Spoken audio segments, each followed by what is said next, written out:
It was the kind of a call that police officers go on every night all around the world, and one of the saddest tasks they're asked to do.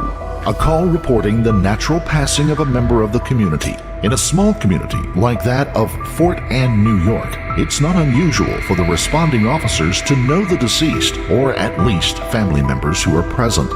On the fateful night of July 9, 2017, that familiarity may well have caused the officers involved to realize that something was not right about the situation they had walked into. Join us as we look into the death of Leona Twiss and the suspicious circumstances of her passing. Before we begin, we would like to send our deepest sympathies to the family of Leona Twiss, as well as the multitudes of people in the community who knew and loved her.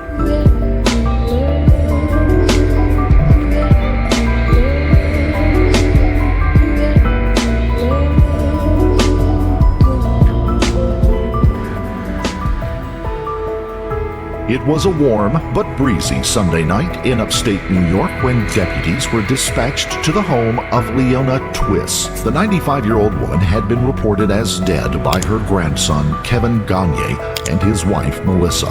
Leona had been suffering from Alzheimer's disease and dementia, and the Gonyas had been living with her for the past year to provide her with around-the-clock care. Leona and her husband, Walter Stubby Twiss, had lived at the house at 9 Twiss Road for almost their entire lives, raising 2 children of their own, a son, Gordon Twiss, and a daughter, Janice Gonyea. Gordon, a well-known barber in the community, lived just a short way down the road from his parents on Twiss Road, named, of course, for the family.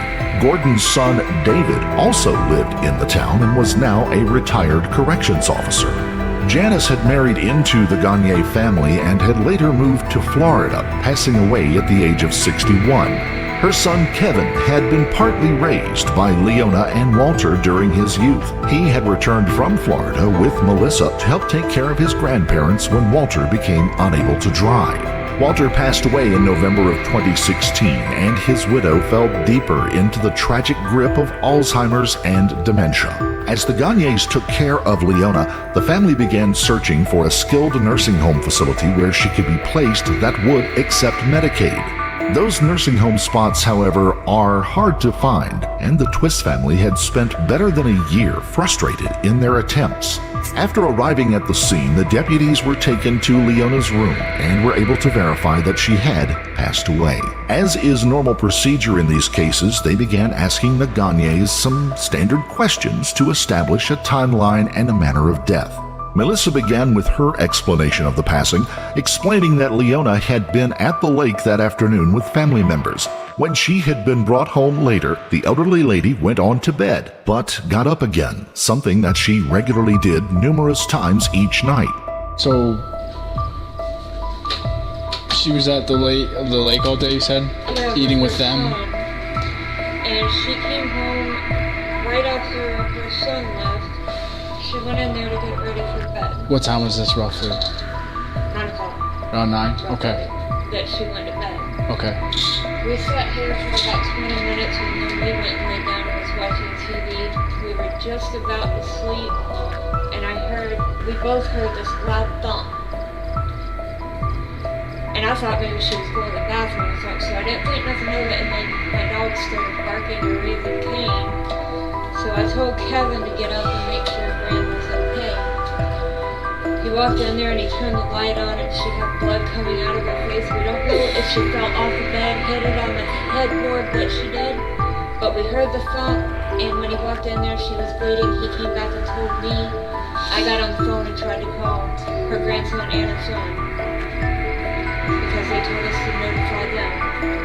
So I called them and they came over and called you. The husband, Kevin, begins his part of the story to the deputies. So when you walked in, she was...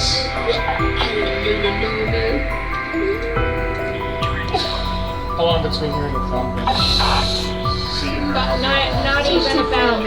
Just a few minutes. I went to the bathroom. I said to myself, it's okay. Was she conscious or was she... I don't know. I didn't want to get up. I just opened the door up and I looked at her. She looked like she was sleeping. we're back. Hesitate back. And I just look at that. And then a few minutes later, come back out here. He went in and turned the light on just to double check her. She was already bleeding. He came in and got me. I went and looked at her. I told her the back of her head was bleeding. And of course her nose and everything was bleeding. And I said, she must have fell out of bed or hit it on that headboard. I said, because it got herself back up. Because she's fallen out of bed several times. She always falls. And she fell against that door several times. She has a very bad tendency of She'll falling. be 96. And I'm all gonna use it. In a person of Leona's advanced age and frailty, falls are both commonplace and extremely dangerous for them. Broken bones, hematomas, and even more serious injuries from simple falls are commonplace with the very elderly. The couple continues their story. Open He opened the door. I opened the door, she let her. I was like, okay, she good. You know what I mean? And I went back to bed and I come back It out. kept running through his I was gonna mind, get so he me a came drink and looked at her and I said, let me go check on her. You know? As I usually do anyways. I walked in there and seen the blood and I was like, oh my fucking Because she's God. fallen out of bed before, and I've gotten up to go to the bathroom, and she'd be hollering, I can't get up. Something isn't sounding right, even though the story is not just plausible but commonplace. Deputy Dansko questions them again, asking them to retell the story in an attempt to get a cohesive timeline. Kevin's obvious inebriation could mean that he's either just mixing things up in a drunken stupor or that he's trying his best to stick to a prepared story. Melissa's part of the story doesn't seem to line up. I'm just trying to get a time frame of when you first checked her to when you second checked her. The first time he checked her was probably about 10 to 11, I don't look at and at 11 is when he turned the light on and saw her bleeding. I don't look at That's when he came in and got me. But she fell initially around... About 10 till. that. Who knows? Or probably before that, about a quarter Who till. knows? Okay, so it was like a 10... I didn't see the clock or anything, so. Who knows? Until he got up and came in and told me that she was bleeding, that's when I looked at the clock. You know what I mean? We don't put up with it. Kevin then begins to talk about how Leona would get up and down at all hours of the night for a variety of reasons. Caretakers of people suffering from Alzheimer's often cite this as one of the most trying and difficult parts of their everyday life. The person in their care often becomes disassociated with time, not knowing what time of the day it is, and they get up and continue to live through imagined scenarios or specific times in their lives. It wears hard on the caregivers as they have to interrupt their own rest cycles, not only to care for the people, but also to protect them from harming themselves. The acts are random, and the person suffering from dementia can become angry or violent in response, oftentimes not even recognizing their caregivers, even if they've spent their lifetime with them. Had Leona had one of these moments, fallen and hit her head, and then gotten back into bed under her own power? It certainly seemed unlikely considering the extent of the injury and her own weakness. Still, the deputies had to consider those possibilities. They allowed the Gonyas to continue explaining themselves. I went in, I just peeked at her and saw her face bleeding. I saw her ears bleeding, and I looked, and I saw that there was blood on the pillow, so I didn't move her, but I looked at the back and saw the back of her head bleeding. I'm gonna say because she does hold up a lot of things. And she made her hair on this damn dress with her or something. You know what I'm saying? I mean, I can't say what, but I am gonna say she made her hair on something and got back in bed. I have no clue.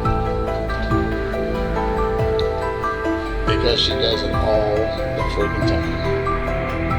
Deputy Dansko then asks a very important question. Did they check to see if Leona was still alive before they called in emergency services?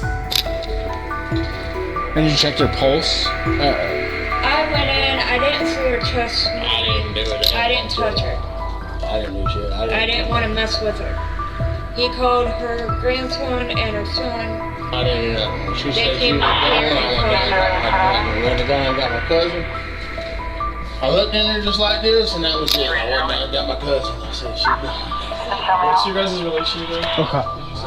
At this point, Deputy Dansko turns and goes outside in response to a call on his radio, leaving the other deputy to finish up getting the information for the paperwork. Dansko walks outside to his patrol car and begins speaking to another emergency responder before turning off his camera. Leona's body was brought in as usual in these cases, and the Gonyas were left to take care of the business of alerting the other family members and to grieve. The suspicions were there, though, and the Washington County Sheriff's Department immediately requested an autopsy be performed on Leona's body.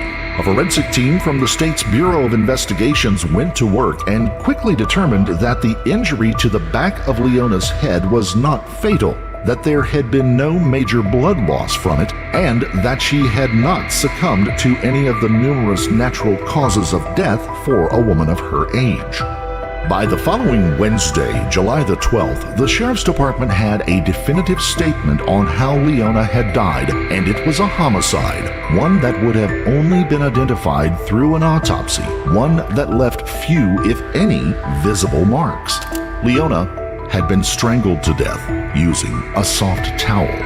The sheriff immediately put out warrants for the arrest of Kevin and Melissa Gonyea. Deputies and investigators moved out to Twist Road in an effort to serve the warrants. The Gonyas weren't there, though, so while some stayed at Leona's house, another group stopped at Gordon Twist's home. They spoke with Gordon and his wife about the Gonyas. The officers received an earful of opinions and information when they got there. The body camera footage is from Deputy Jeff Latour. What follows is a fine example of community police work in a rural area. The deputies keep everything casual and establish their relationships with those involved. They allow the people to talk as freely as they want as they await the news that the Gonyas have returned home. I just want to relax. I'm waiting for this. Okay, I've been taking pictures. Okay. I've been taking pictures on Facebook. She did plan on having pick them up. They did it. I know. It's Brett Porter's car. I'm scaling now because I want them. Mom did not deserve this. She didn't deserve this. Just a simple statement from a deputy who is familiar with the family gets more information quickly. I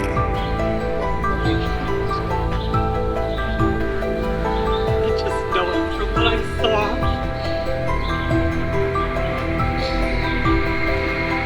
From what I've seen him do to her at times. No 95-year-old lady should have had it gone through. He came here to help out because Mom did need 24-hour care. And she was calling here all the time. We were taking her as much as we could because she was afraid to be in that vision. She said he was always mean. And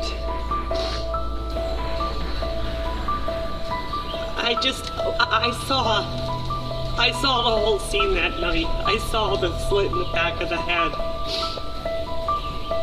I saw what he's done to his wife, dragging her. The wife he's with now? Yeah. And he's a fucking redneck from fucking Florida, and he's had all the, I shouldn't be spilling my guts, but I have to because I want justice. I want justice. Is that your mom? That was your mom? And it's my mother-in-law. And then she asks a pointed question about how they thought Leona had died. At this point, there had been no press conference or announcement of murder to the public, much less how it had happened. We've got the results back. Was it strangulation and then a bullet to the head? I'm just asking. The biggest thing that we need to accomplish is talk to them without putting out there. I know, that's why I've not said a word. I've been very quiet. I feel it was strangulation with a towel. That bit of knowledge, especially about the towel, would become very important in the future. The deputies got the call that they had been waiting for. The Gonyas had returned home and had been stopped before turning in their driveway by the officers waiting there. Deputy Latour jumps in his vehicle and tears down the road with the other deputies and inspectors close behind. As he arrives, it becomes apparent that the Sheriff's Department had a definite plan in place to handle the situation. In the 11 months that the Gonyas had been living in Fort Anne, deputies had already been dispatched to their home twice on domestic disturbance calls. So, coupled with the apparent homicide, they had to assume that at least Kevin could be a violent threat. There was no knowledge of whether he could be armed or not. But with Melissa in the car, she could go from co-conspirator to hostage very quickly. Also, Kevin was known to be a raging alcoholic. With it being close to 8 p.m., the chances were good that he would already be drunk and very unpredictable. Kevin also had a police record back in Florida with at least one violent incident on it. As officials moved into their position and Deputy Latour begins speaking, Melissa is quietly moved from the vehicle and back to a waiting sheriff's vehicle. Not only does this protect her and open further access to Kevin from another angle, but it also prevents the two from working together to corroborate their stories. I'm just going to explain to him what's going on. Yeah. Weapons are in the car. No. Kevin and I have a good... Kevin, right? Yeah, we fist pump, flu season. We have a good report. I don't need to get sick. Hey, how are you?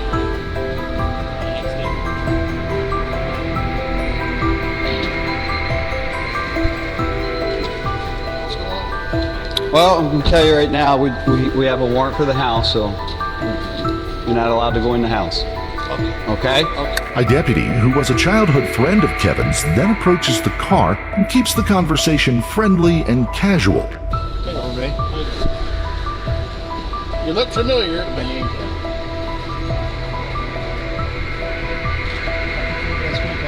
Oh my God! John Winchell. We still got we gotta get down behind Morrissey's and find those fucking shoes we lost in mud that day. What do you got in the cooler? You remember that? Oh my God! You mean down in the fucking...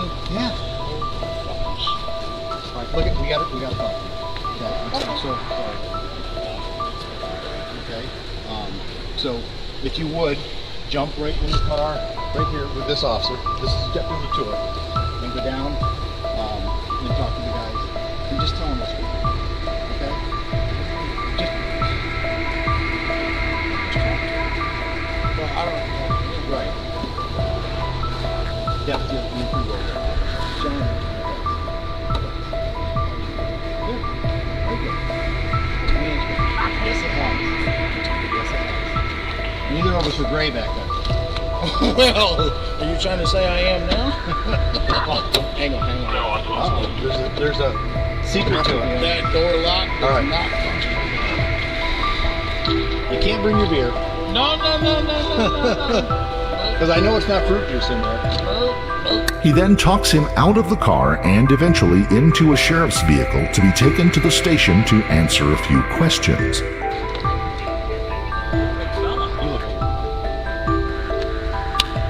look at Listen, I don't want to hear that from it's. I grew up with I got the keys are in. I'm going to move the car into the driveway for you. You can't fit in there, man. I can fit. Are you fucking serious? I got skinny guys. Really?